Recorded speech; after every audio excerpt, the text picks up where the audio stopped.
Kdo od vas je že prejel obhajilo pod obema podobama? Dajmo malo dvigniti roke, da imam malo občutka, kdo je že. Dobro, nekaj vas je. Kdo od vas je prejel obhajilo pod obema podobama več kot enkrat?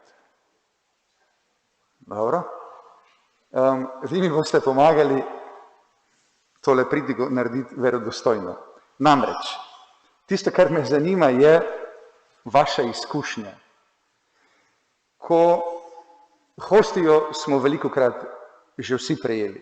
Posvečeno ali pa še prej morda kot otroci, tudi neposvečene odreske. Običajno ni nobene razlike v okusu. Je vedno enako, ker vedno je samo moka in voda. Kaj pa je vaša izkušnja prejemanja svete rešne krvi? A je imela kdaj enak okus ali so bili tudi različni okusi? So različni okusi, zato ker je pač vino lahko različno. Lahko je bolj sladko, lahko je bolj suho, lahko je belo, lahko je tudi rdeče. Zakaj je tako? Zakaj je Jezus izbral ta dva simbola? Zakaj sta različna? Zakaj je tako pomembno, da je hostija vedno samo iz najbolj preprostih sestavin? Zakaj je pa pri vinu dovoljeno, da so različni okusi? A ste kdaj pomislili, zakaj hostije tudi ne delamo z okusom? Zakaj ne? Predno se pridemo do te točke, bi vas povabil, da mogoče razmislimo oziroma da se spomnimo, da obudimo. V čem sta vino in kruh kot simbola podobna? V čem pripovedujeta isto zgodbo? V čem nas spominjata na iste stvari? Prva točka, prva stvar, v kateri sta si podobna in pripovedujeta podobno zgodbo, je to, da oba na nek način spominjata na trpljenje. Vemo, pšenično zrno mora pasti v zemljo, mora najprej umreti, da lahko rodi, potem, ko rodi, se to zrnje pobere, se ga zmelje, se ga zgnete in potem se ga še speče, da postane užitno. Podobno je tudi z vinom, jagode z grozda se oberejo, se najprej zmeljejo, se stisnejo, da postanejo vino. Pri obeh gre najprej za eno trpljenje, ampak ne za trpljenje, ki bi bilo nesmiselno, ki ne bi nikamor peljalo.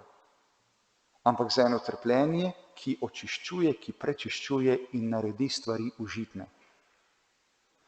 In na nek način tako kruh kot vino nas v tem pogledu spominjata na Jezusa, na njegovo pot, kako je skozi trpljenje in potem tudi smrt na križu postal blizu, postal užiten, vstal v eni novi obliki, na en drugačen način živ. In da smo k temu na nek način povabljeni tudi mi, da se tudi mi zavedamo, da tudi naša pot našega življenja, pot našega odrešenja gre po Jezusovi poti. In vsakič znova, ko gledamo in tudi danes v procesiji, bomo gledali Jezusa v evharističnem kruhu, smo povabljeni, da je to tisto, na kar se spomnimo, ko gledamo ta evharistični kruh. Druga podobnost med kruhom in vinom je ta, da iz mnogih zrn nastane en kruh, da iz mnogih jagod nastane eno vino. Iz mnogega postane eno. Na nek način je to Jezusova želja, na nek način je to Božja želja, da bi vsi postali eno. Vedno znova tudi pri maši v različnih molitvah molimo in prosimo za to, da bi mi lahko postali eno, tako kot sta oče in sin eno. Povezani v skrbi, povezani v pozornosti, povezani v medsebojni pomoči in solidarnosti in usmiljenju. da bi bili vsi eno. V tem sta si torej vino in kruh podobna.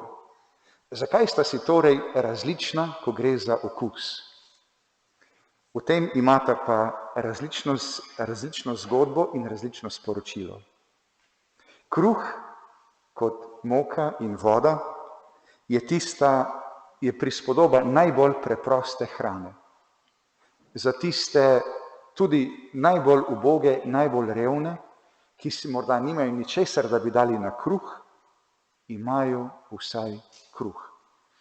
Da bi na nek način nas evharistični kruh in Jezus, ki se skriva v njem, spominjal na to, da Jezus želi biti z vsakim, celo s tistimi najbolj ubogimi, najbolj odmaknjenimi, s tistimi, ki najbolj trpijo pomanjkanje, s tistimi, ki jih morda tudi najtežje kdaj opazimo. Da Jezus želi biti kruh vsem, da želi biti hrana za to življenje, za vse ljudi. Na drugi strani imamo pa vino, ki se, kot smo že prej ugotavljali, ki se na nek način skoraj bohoti v različnosti okusov, da bi nas spomnilo na drugo razsežnost našega življenja, ki ni samo vprašanje preživetja, ampak je vprašanje tudi polnega, veselega življenja. Že na tej zemlji, že v tem svetu, ko hodimo za Jezusom, predvsem pa nas spominja na tisto nebeško gostijo, ki nam jo Jezus obljublja, ko tudi sam pravi v enem trenutku učencem, ne bomo več pili vina skupaj, dokler ga ne bomo pili skupaj na nebeški gostiji. Vino kot prispodoba tistega veselja, ki ga mogoče kdaj na zemlji tukaj vsaj malo zaslutimo, ampak ki ga bomo v polnosti doživeli po smrti ob vstajenju. Da bi lahko dihali z obema stranema pljuč, da bi lahko v polnosti živeli tukaj in zdaj, brez strahu, v ljubezni in v zavesti, da je Jezus z nami, in hkrati, da bi nas vedno znova, da bi se naš pogled ne ustavljal na tem, kar je tukaj, ampak da bi nas Jezus v evharističnem vinu spominjal, da je pravzaprav naša sreča nekje drugje. Tukaj smo romarji, tukaj smo popotniki, na poti domov, ki pa ni tukaj, ampak je tam na drugi strani.